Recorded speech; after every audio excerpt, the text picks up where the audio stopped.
In this demonstration of the CLINUX web-based CAD design software, I'm going to show a case that was scanned with the Medit i500 scanner. It happens to be an anterior crown. And the first step in my CAD assistant along the right side is step number 1, which is import. I'll choose the folder where I exported this file from the Medit scanner. I happen to do it on my desktop, and I named the case number 9. Let's select the folder and click the View Files and Save Changes. If you were currently working on another case, you can click those things, and it'll import this new case into the CLINUX software. The next step after we import the models into the CLINUX software will be number 2, which is the preparation margin. So after the case has been input, I can zoom in quite large. I can double click to start drawing my margin, and I can click by click start tacking my margin in place using a series of single left clicks with my mouse.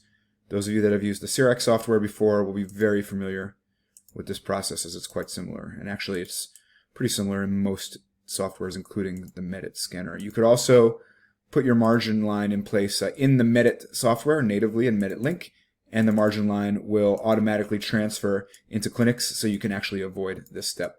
After we put the margin line in, we can go ahead and make any adjustments or changes to the margin in the software here if we have to. Like for instance, if I fell off the margin at any place, I can quickly and easily just go fix the line. And once I'm happy with my margin line,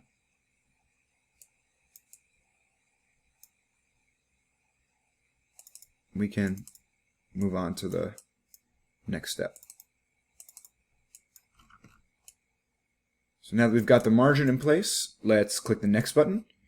And the next step is number 3, which is define the insertion axis. Try our best to limit as much yellow or undercut area as we can in the software. So we'll define the path of insertion, and then it'll bring us to the copy line. Everything inside of this green copy line will be mimicked exactly. And so we just want to make it all-encompassing on the tooth area that we'd like to copy from the pre-op. So what we're seeing here is the preoperative condition, and we can even bring it well down into these contour areas here. You want to be careful not to bring the copy line down below the margin in this version of the software. So let's put the copy line in.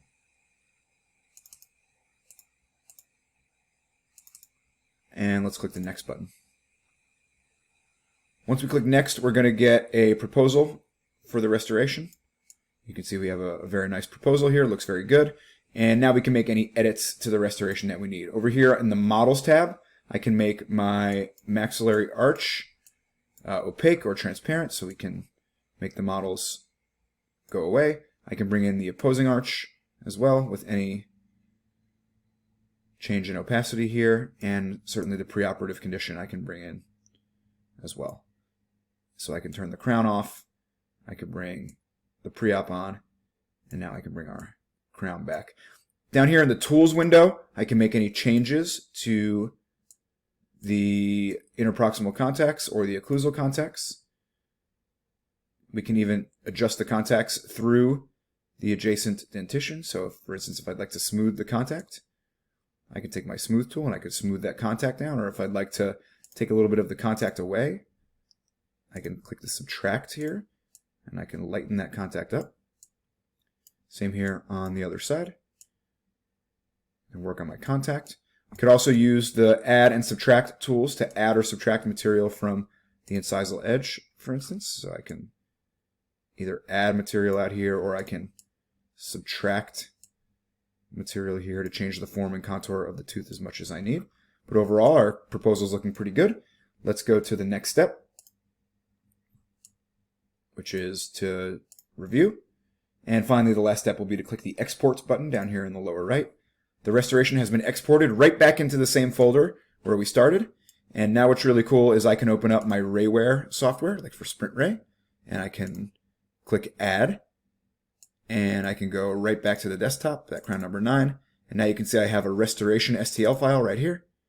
It's importing my model, and now this crown is actually ready to be printed if I were printing a temporary, or this same crown could be brought in to any CAM software for any milling machine, including InLab for CEREC. It's a quick demonstration of the CLINUX software. I hope you enjoyed it.